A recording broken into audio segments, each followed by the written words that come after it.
Hi எல்லாருக்கும் அஸ்ஸலாமு அலைக்கும்.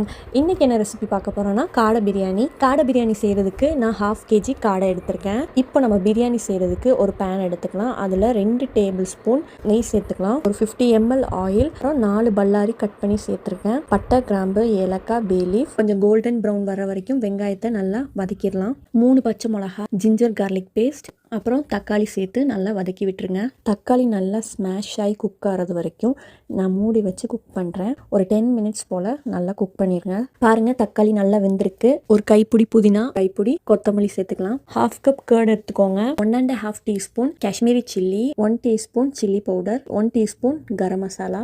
இந்த மசாலா எல்லாத்தையும் எண்ணெயிலேயே ஒரு 5 மினிட்ஸ் நல்லா வதக்கி விட்டுருங்க. இதுக்கப்புறம் நம்மளோட காடையை சேர்த்துக்கலாம். பாஸ்மதி ரைஸ் எடுத்திருக்கேன். அதுக்கு தேவையான அளவு தண்ணி சேர்த்துக்கலாம். நான் 750 ml தண்ணி சேர்த்துருக்கேன். கரெக்டாக ஒரு மெஷர்மெண்ட் சொல்லணும்னா 1 கப் பாஸ்மதி அரிசிக்கு 1 1/2 லிட்டர் தண்ணி சேர்த்துக்கோங்க.